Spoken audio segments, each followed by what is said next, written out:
Әжетханада түкірге болмайды деп естіп едім, ақиретте алдынан шығады деп. Ақиретте былай алдымыздан шығатын нәрсе, толла, вагон, түкірдің жайында қалады жаным. Осыны айтқандарға таң қалам да, неге намаз алдымнан шығады деп айтпайды, өсек айтқан шықпайды, адам өлтірген шықпайды, ұрлықтарың шықпайды, коррупция шықпайды, енемен жұлысқан шықпайды, қайнатпенмен раснас балдызбен төбелескен шықпайды, күйеуіңнің ақшасын ұрлап төркініңе берген, чүт өзіңе бір нәрсе қылып жаратып жіберген, қасты жылған шықпайды, тіліменің 2 метрің шықпайды, Назарбаев пен Тоқаевты жамандағаның шықпайды, неге түкірген шығады? Қызық, біздікілер тауып алады осындай нәрселерді. Ана айтатын нәрсе жоқ кезде дейді, адам көп сөйлейді дейді ғой. Тура сол сияқты. Бұл болмайтын, түкке тұрмайтын. Түкіре бер, маған десең қақыра бер. Бірақ ана потолокқа түкірме, стенаға түкірме, есікке түкірме, отырып алып. Қазір ода деп түкіріп отқан. Солардың ең ұят. Балам намаз балиғат жасына 12-ге келді, намаз оқыған мектепте оқытпайды. Үйде оқысын, үйде оқыбасын. Немде сіздер осы заңмен қарсы ерекше бересіздер, мен түсінбеймін. Мемлекеттің өзінің заңы бар. Құрметті ағайындар, мемлекеттің өзінің заңы бар. Мемлекет сабақтың ішінде 13-тегі балаңыз не басқа жағы идеальный емеді не соншама. Сабақты жақсы оқысын сіздің балаңыз. Намазды үйге келгенде оқиды. Сабақты бүйтіп оқысын, идеальный 5-ге оқитын бала шығарып беріңіз. Бүкіл пәннен, математикадан 5-ге оқысын. Намазды иншалла үйге келгенде оқиды. Немесе қатты қаза қылмайтын балаңыз болса, намазды басын ишаратпен оқи береді. Оқитын адам амалын табады. Өкіметке бүйтіп айт, сөйтіп айт, директормен барып, мен қырылсайық па не? Намаз оқитын адам түрмеге қамап қойса да оқиды. Басымен бүйтіп оқи береді. Шариғат рұқсат берген. Тұрып алып тұрып, енді мешіттің ішінде, мектептің ішінде медресе ашып берейік баянағына. Мектеп, медресе, мешіт орында болу керек. Тағатына да, міне жерде қарғысы жат. Мен орамалымды тағам дейді, өлсем де, бірақ шешпеймін, жұмыстан аш қалсам да деген бар. Иман оқитын адам амалын табады. Егер ана бүйтіп шұқитын адамдарға ол намазды да оқып жарытпайды. Енді сізге айтып қоймын, жалпы намазды да оқын, тілің 2 метр, аузыңа келгенде сөйлейсің, істіңнің бәрін істейсің, харамның бәрін бітіресің, бір байдан бір байға шығып, бір күйеуге шығып, содан кейін маған намаз оқуға рұқсат. Білеміз ондайдың бәрін. Сондықтан әр нәрсе шындық ешкімге жақпайды. Шындығында сондай әр нәрсе өз орны. Орамал тағатын адам Алла басын чоптасаң да тағады. Ал енді тұрып алып мектепке жағаласып, мен сондай орамал таққан адамға бардым мен, қызды қорғаймын деп. Сөйтсем сабағы 2, тілі 2 метр. Әр нәрсе өз жөнімен болады, ардақтылар. Сол үшін қараңыздар. Тамақтанатын орын ашқымыз келіп еді, бірақ ол тамақтанатын орынға кейбір қыз бен жігіт болып тамақтануға келетін жастар болып қалса, кейін біз солар үшін күнә арқалаймыз ба дейді. Жоға да. Қайдан шығардыңыздар осындай нәрсе? Бүкіл дүние жүзінде еркек әйел кіреді. Еркек әйел тұрмақ 2 голубой келсе, 2 голубой. 2 голубойға да тамақ бересің. 2 лесбиянка келсе, 2 лесбиянка келесің. Анау Амилай менен кім бар? Нико деген бәле бар. Сол Амилай мен Нико, сол Ханата деген жынды бар. Сол үшеуі келсе, үшеуіне де тамақ бересің. Саған тамақ беремін, саған тамақ. Онда бөлінеміз ғой біз. Қазақтарға беремін, орыстарға бермеймін, мұсылманға беремін, кәпірге бермеймін деп. Дұрыс емес ол. Мекке, Мәдинаға илләл муслимин деп сыртына жазып қойған, тек қана мұсылмандар ғана кіреді деп. Бірақ бүгінде кәпірді кіріп кете беретін болды. Сондықтан қарамай, қыз бала әтірмейсіз себуге болады ма сыртқа дейді. Бұл мәселе былай. Көшеде сасып жүрмеу керек, ол анық. Сепкен кезде қатты иісі шықпайтын, маңайға шлейф қалмайтын, өзіне сүйкімді болған әтірді сепсе болады. Енді тердің иісі шығып жүру керек па әйел адам? Әйел адамдар заманына қарай істеліне береді. Сіздер анау бір баяғы замандағы бір нәрсені алып келудің керегі жоқ, қазір 21 ғасыр.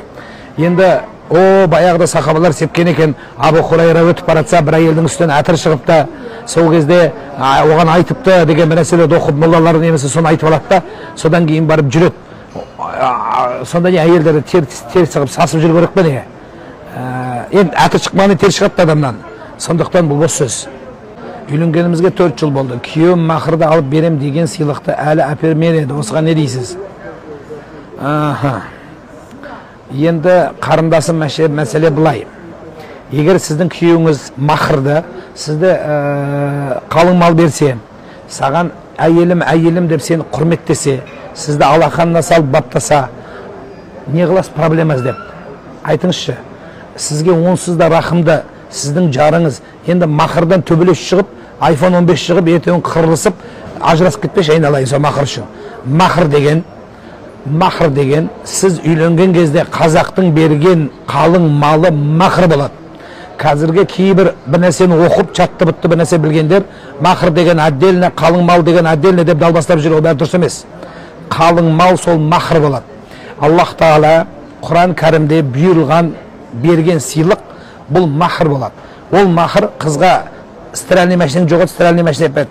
Сенің шубаң жоқ еді, шуба әперді. Саған сыйлығың жоқ еді, сыйлық әперді, сол сіздің сыйлығыңыз. Иншалла сол жетеді.